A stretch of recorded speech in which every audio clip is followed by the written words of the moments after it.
महाभारत के वो 5 श्राप जिनका परिणाम आज भी भुगत रहे हैं लोग। दोस्तों, यूं तो आपने महाभारत से जुड़ी कई कथाएं सुनी होंगी, परंतु महाभारत से जुड़ी कुछ ऐसी कथाएं भी हैं जिनसे हिंदू जनमानस अनजान है। इस वीडियो में हम आपको महाभारत काल से जुड़े कुछ ऐसे श्रापों के बारे में बताने जा रहे हैं जिनके बारे में यह जाना जाता है कि जनमानस आज भी उन श्रापों को भोग रहे हैं। नमस्कार दोस्तों, सनातन डायरी में आपका स्वागत है। पहला, युधिष्ठिर द्वारा स्त्री जाति को दिया गया श्राप। महाभारत काल में युधिष्ठिर का स्त्री जाति को दिया गया श्राप सर्वविदित है। महाभारत में वर्णित कथा के अनुसार जब कुरुक्षेत्र में युद्ध के दौरान अर्जुन ने महारथी कर्ण का वध कर दिया, तब पांडवों की माता कुंती उसके शव के पास बैठकर विलाप करने लगी। तब पांडवों को बड़ा ही आश्चर्य हुआ कि हमारी माता कुंती हमारे शत्रु के शव के आगे बैठकर विलाप कर रही है, अपने आंसुओं को बहा रही है। तब ज्येष्ठ पांडव युधिष्ठिर अपनी माता कुंती के पास गए और उन्होंने देवी कुंती से पूछा, माता क्या बात है जो आप हमारे सबसे बड़े शत्रु के शव के आगे विलाप कर रही हैं? तब देवी कुंती ने बताया कि पुत्रों, जिसे तुम अपना सबसे बड़ा शत्रु समझते रहे, वास्तव में वह तुम सभी का बड़ा भाई था। कर्ण कौंतेय पुत्र था। अपनी माता के मुख से ऐसी बात सुनकर पांचों पांडव दुखी हो गए। फिर कुछ क्षण रुककर युधिष्ठिर अपनी माता कुंती से बोले कि हे माते, ये बात तो आप सदा से ही जानती रही होंगी कि अंगराज कर्ण मेरे बड़े भाई थे, तो आपने हम लोगों को यह बात बताई क्यों नहीं? इतने दिनों तक आपने यह बात छुपा के क्यों रखी? आपके इस मौन ने हम सभी को अपने ही भाई का हत्यारा बना दिया। इसलिए आज मैं इस धर्म क्षेत्र कुरुक्षेत्र से सभी दिशाओं, आकाश और धरती को साक्षी मानकर सभी स्त्री जाति को यह श्राप देता हूँ कि कोई भी स्त्री कभी भी अपने अंदर कोई रहस्य नहीं छुपा पाएगी। दूसरा, श्रृंगी ऋषि का परीक्षित को श्राप। कथा के अनुसार 36 वर्ष हस्तिनापुर पर राज करने के पश्चात जब पांचों पांडव द्रौपदी के संग स्वर्गलोक की ओर प्रस्थान करने को हुए, तो उन्होंने अपना सारा राज्य अभिमन्यु के पुत्र परीक्षित को सौंप दिया। ऐसा माना जाता है राजा परीक्षित के शासनकाल में भी हस्तिनापुर की सारी प्रजा युधिष्ठिर के शासनकाल की तरह ही सुखी थी। परंतु कहते हैं ना, होनी को कौन टाल सकता है। एक दिन राजा परीक्षित रोज की तरह ही वन में आकेट खेलने को गए। तभी वहां पर उन्हें एक श्रमिक नाम के ऋषि दिखाई दिए। वह अपनी तपस्या में लीन थे तथा उन्होंने मौन व्रत धारण कर रखा था।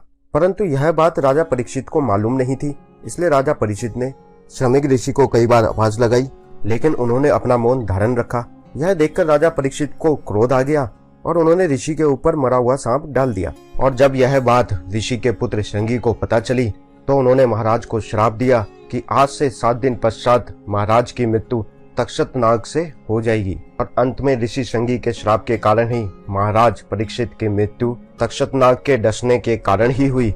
और ऐसा माना जाता है कि उसी के बाद ही कलयुग की शुरुआत हुई, क्योंकि राजा परीक्षित के जीवित रहते कलयुग में इतना साहस नहीं था कि वह इंसानों पर हावी हो सके।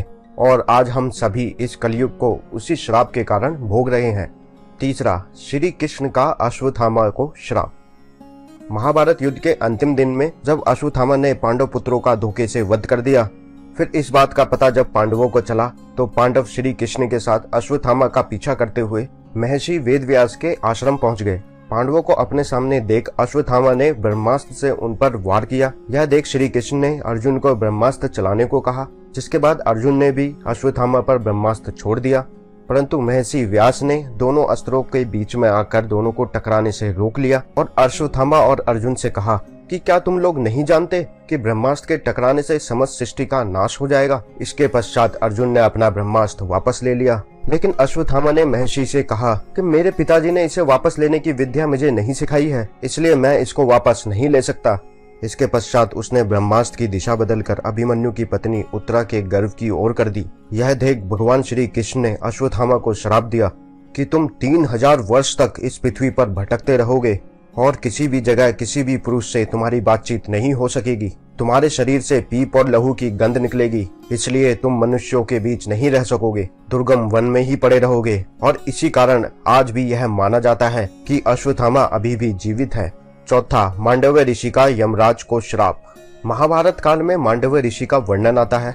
एक बार राजा ने भूलवश न्याय में चूक कर दी और अपने सैनिकों को ऋषि मांडवर को सूली पर चढ़ाने का आदेश दे दिया। परंतु जब बहुत लंबे समय तक सूली पर चढ़ाने पर भी ऋषि के प्राण नहीं गए, तब राजा को अपनी भूल का एहसास हुआ तथा उन्होंने ऋषि मांडवर को सूली से उतरवाया और अपनी गलती के लिए क्षमा मांगी। इसके बाद ऋषि मांडव्य यमराज से मिलने गए। उन्होंने पूछा कि किस कारण मुझे झूठे आरोप में सजा मिली। तब यमराज ऋषि से बोले कि जब आप 12 वर्ष के थे तब आपने एक छोटे से कीड़े में सींग चुबाई थी, जिस कारण आपको यह सजा भोगनी पड़ी। यह सुन ऋषि को क्रोध आ गया और उन्होंने यमराज से कहा, किसी को भी 12 वर्ष की उम्र में इस बात का ज्ञान नहीं रहता कि धर्म और अधर्म क्या है, क्योंकि तुमने एक छोटे से अपराध के लिए मुझे बहुत बड़ा दंड दिया है। अतः मैं तुम्हें श्राप देता हूँ कि तुम शूद्र योनि में दासी के पुत्र के रूप में जन्म लोगे। ऋषि के इसी श्राप के कारण यमराज को विदुर के रूप में जन्म लेना पड़ा।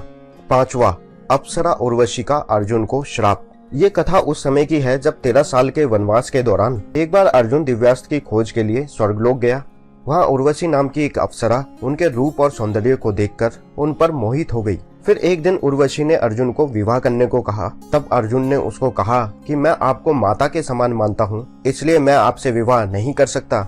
इस बात पर उर्वशी क्रोधित हो गई तथा उसने अर्जुन से कहा कि तुम एक नपुंसक की तरह बात कर रहे हो, इसलिए मैं तुम्हें श्राप देती हूँ कि तुम आजीवन नपुंसक हो जाओ, स्त्रियों के बीच तुम्हें नर्तक बनकर रहना पड़े।